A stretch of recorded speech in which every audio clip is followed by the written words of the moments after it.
my channel. I am Shruti, and in today's lecture we are starting our next chapter of geography, that is chapter number 3, class 7. और chapter का नाम क्या है? The surface and interior of the earth. अब हम इस chapter में अर्थ के डिफरेंट फीचर्स देखेंगे, किस तरह की सरफेस है और अर्थ के अंदर यानी इंटीरियर ऑफ द अर्थ में क्या है। Watch this figure to understand the earth.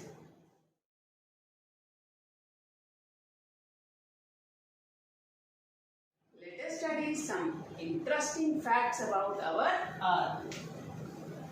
अगर हम यूनिवर्स से देखते हैं तो हमारी अर्थ देखिए कैसे दिखती है। It appears a large round ball. एक बहुत बड़ी राउंड बॉल की तरह हमारी अर्थ दिखाई देती है। और इसके अलावा it appears bright and blue, बहुत ही चमकीली और नीले रंग की है।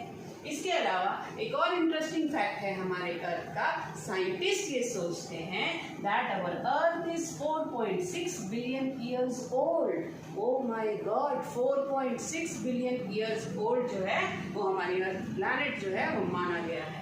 इसके अलावा सबसे इंटरेस्टिंग फैक्ट जो है हमारी अर्थ का वो क्या है?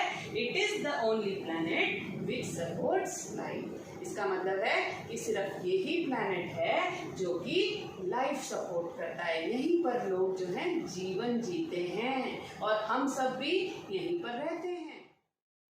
Let us study about the Earth's surface. अर्थ की सरफेस हमने देखा होगा, there are variety of land forms on earth surface. Earth की सरफेस पे कहीं पर बहुत लंबे माउंटेन्स हैं, बहुत ही हाइट है उनकी, साथ ही कहीं पर प्लेटूज हैं, कहीं प्लेन एरिया है और कहीं पर सी है, ओशन है या वाटर बॉडीज। तो अब देखिए ये जो हाइट है, वेरिएशन है इनकी सारे लैंड फॉर्म्स की, वेदर इट इज माउंटेन कितनी हाइट का है, प्लेटू कितनी हाइट पर है या प्लेन्स जो है वो कितनी हाइट पर है, वो हम एक बेस लाइन से मेजर करते हैं। That base line is called mean sea level. इस बेस लाइन को हम क्या कहते हैं? Mean sea level. अब देखिए, let us understand this with the help of a diagram also. This is sea level. ये आप देख रहे हैं जहां पर सी की लेवल है यानी सतह है, सरफेस है, that is called sea level. अब सी लेवल से प्लेन कितनी हाइट पर है हम इसी से मेजर करेंगे। देखिए ये प्लेन्स है। उसके बाद थोड़ी और ऊंची हाइट पर हम गए तो प्लेट्यू रीजन आ गया। तो हम प्लेट्यू की हाइट कैसे मेंशन करेंगे?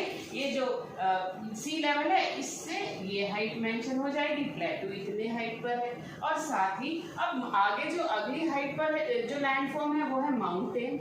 माउंटेन कितनी हाइट पर है ये भी हम कैसे मेंशन करेंगे? ये सी लेवल है और ये माउंटेन की हाइट निकल गई। तो ये मीन सी लेवल जो है एक बेस लाइन है जिससे कि हम variation of land forms according to height और डेप्थ मेजर करते हैं। अभी सरफेस ऑफ द अर्थ पढ़ लिया कि डिफरेंट लैंड फॉर्म्स क्या हैं और किस तरह से हम मेजर करते हैं लैंड फॉर्म्स को। अब सरफेस ऑफ द अर्थ के बाद आता है इंटीरियर ऑफ द अर्थ। अब सरफेस हमने पढ़ा, उसके बाद आता है इंटीरियर। इंटीरियर में अर्थ में क्या क्या चीज़ें हैं, कैसे हम ये पता लगा सकते हैं कि इंटरनल ऑफ द अर्थ जो है, इंटीरियर ऑफ द अर्थ जो है वो क्या है। अब देखिए कि हमारे इंटीरियर ऑफ द अर्थ के बारे में बहुत ज़्यादा डीप स्टडी किसी के पास नहीं है। We do not know about the interior of the earth because the temperature deep down the earth is very high. यानी जैसे जैसे हम नीचे इंटीरियर में जाते रहेंगे वैसे वैसे अर्थ का टेम्परेचर जो है वो हाई होता रहता है, यानी बढ़ता रहता है, बहुत तेज़ गर्मी हो जाती है। तो एक ऐसा पॉइंट भी आता है कहीं पर कि जहाँ पर इतना टेम्परेचर हो कि किसी भी लिविंग ऑर्गेनिज्म का जीवन जीना मुश्किल हो जाता है। तो इसलिए हम इंटीरियर ऑफ द अर्थ के बारे में बहुत ज़्यादा जानकारी हमारे पास नहीं है, लेकिन दो सोर्सेज हैं जिसके द्वारा हम इंटीरियर ऑफ द अर्थ के बारे में जान सकते हैं। These are direct sources and indirect sources. अब डायरेक्ट सोर्सेज आपको नाम से ही पता चल रहा है, डायरेक्ट मतलब डायरेक्टली हम देखते हैं डेप्थ कितनी है, और इनडायरेक्ट सोर्सेज क्या हैं कि हमें इनडायरेक्टली ये पता चलता है कि किस तरह से हमारे इंटीरियर ऑफ द अर्थ का स्ट्रक्चर है। तो देखते हैं डायरेक्ट सोर्सेज में क्या क्या चीज़ें आती हैं, कौन कौन से प्रोसेसेस आते हैं। डीप माइनिंग, माइनिंग आपको पता है बहुत सारे मिनरल्स की माइंस होती हैं, और ड्रिलिंग, ड्रिलिंग भी होता है कि किसी एक पॉइंट पर ड्रिल मशीन से नीचे खोदना या छेद करना। ऑयल देखिए डी अभी बताते हैं। क्वेरिंग, तीसरा जो प्रोसेस है वो है क्वेरिंग। अब ये तीनों प्रोसेसेस जो हैं वो अलग अलग हैं। अब ये माइनिंग क्या है, माइन बनती है यानी खुदाई की जाती है और माइंस जो भी मिनरल एक्सट्रैक्ट करना होता है उसमें से निकाल लिया जाता है from the interior of the earth. Drilling जो है वो लिक्विड मटेरियल्स के लिए प्रोसेस यूज किया जाता है। ड्रिलिंग का मतलब एक स्पेसिफिक पॉइंट पे ड्रिल मशीन से छेद किया जाता है और लिक्विड मेनली ऑयल निकालने के लिए, ऑयल एक्सट्रैक्ट करने के लिए ड्रिलिंग की जाती है। और क्वेरिंग जो है, क्वेरिंग का मतलब है सरफेस ऑफ द अर्थ पर जब हम मिनरल्स एक्सट्रैक्ट करते हैं, that is called quarrying. Quarrying for example, quarrying जो है वो मार्बल्स की होती है, माइनिंग जो है वो क्या कहते हैं गोल्ड की होती है और कार्बन की होती है, ड्रिलिंग जो है पेट्रोलियम की होती है। तो तीनों प्रोसेसेस अलग अलग हैं, लेकिन इन प्रोसेस से हमें इंटीरियर ऑफ द अर्थ के बारे में जानकारी मिल सकती है। We can know about the interior of the earth through these three processes. Maximum deep mine is of 3.5 kilometers. It is a gold mine in Africa. Drilling जो है oil fields में वो maximum 12 kilometers तक ही drill कर पाए हैं हम और ऑयल एक्सट्रैक्ट किया गया है।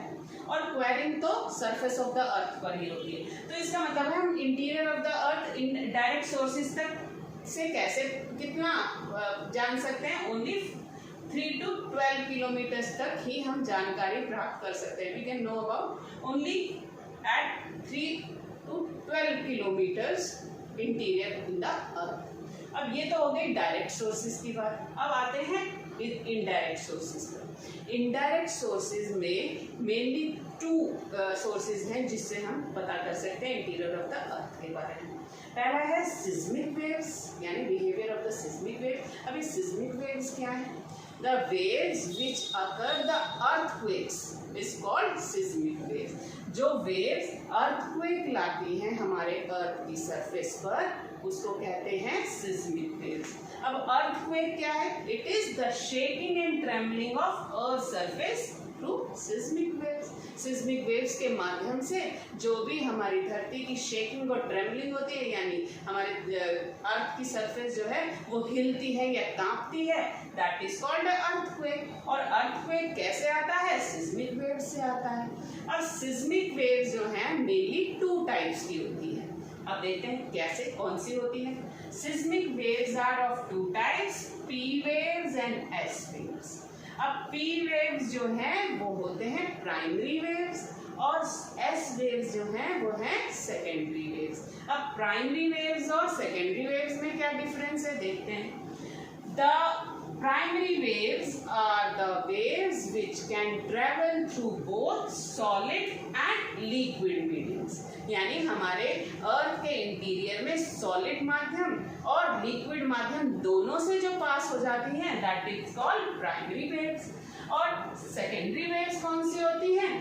That can travel only through solid medium. सिर्फ सॉलिड मीडियम से जो वेव्स ट्रेवल कर पाती हैं that are known as secondary waves. अब एक और डिफरेंस है देखिए, primary waves are of very high speed, बहुत ज़्यादा तेज स्पीड होती है प्राइमरी वेव्स की और सेकेंडरी वेव्स की लो स्पीड होती है। तो इसका मतलब पी वेव्स जो है वो स्पीड में भी तेज होती हैं और साथ ही दोनों सॉलिड और लिक्विड मीडियम से ट्रैवल कर सकती हैं, जबकि सेकेंडरी वेव्स लो स्पीड की होती हैं और सिर्फ सॉलिड मीडियम से ही ट्रैवल कर पाती हैं। इसका मतलब है हमें ये तो पता चल गया कि हमारे अर्थ की सरफेस पर जो अर्थक्वेक्स आते हैं वो कैसे आते हैं? सिस्मिक वेव्स से आते हैं। अब पी वेव्स और एस वेव्स के बारे में हमें कैसे पता चलेगा? अगर किसी भी अर्थ की सरफेस पर कोई भी अर्थक्वेक आ रहा है तो अगर बहुत ही तेजी से कोई वेव्स ट्रैवल कर रही हैं तो इसका मतलब है वो प्राइमरी वेव्स हैं और यहाँ हो सकता है कि लिक्विड मटेरियल हो सकता है कि सॉलिड मटेरियल हो। अगर प्राइमरी वेव्स ट्रैवल कर रही हैं तो इसका मतलब इसमें हो सकता है सॉलिड मटेरियल, हो सकता है लिक्विड मटेरियल। अगर बहुत ही स्लो स्पीड से अगर हमारा अर्थक्वेक आता है तो इसका मतलब है कि सिर्फ सॉलिड मीडियम से ही ये ट्रैवल कर रहा है, यानी इसमें लिक्विड मीडियम एब्सेंट है, लिक्विड मीडियम नहीं है मौजूद। तो इसका मतलब सेकेंडरी वेव्स जो हैं सिर्फ सॉलिड मीडियम से ही पास कर पाएंगे और बहुत ही लो स्पीड पर पास करते हैं। यानी अर्थक्वेक जब तेजी से आता है और बहुत ज़्यादा डिस्ट्रक्शन होता है तो इसका मतलब है प्राइमरी वेव से आया है। अगर बहुत कम स्पीड से अर्थक्वेक आता है तो इसका मतलब है सेकेंडरी वेव से आया है। अब दूसरा जो इनडायरेक्ट सोर्स है वो क्या है? Occurrence of volcanoes. अब देखिए वॉल्केनोज जो है ये तो आपको पता है कि बहुत ही डीप इनसाइड द अर्थ से ही वॉल्केनो इरप्ट होता है, ये आपने पिछले लेसन में भी पढ़ा है। तो वॉल्केनोज जो हैं उनसे जो भी मोल्टन मटेरियल बाहर आता है उसके बारे में स्टडी करके हम ये जान सकते हैं कि हमारे इंटीरियर ऑफ द अर्थ में किस तरह के स्ट्रक्चर्स हैं। तो ये हैं इंटीरियर ऑफ द अर्थ के to sources, direct and indirect. So guys, in this video we have studied about the surface of the earth and the sources of interior of the earth. In the next video we will be studying about the structure of the earth and about the rocks and minerals. अब इस video में हमने ये सब पढ़ा। Please do watch my video carefully to understand the surface of the earth and the sources of interior of the earth. Please watch this video carefully.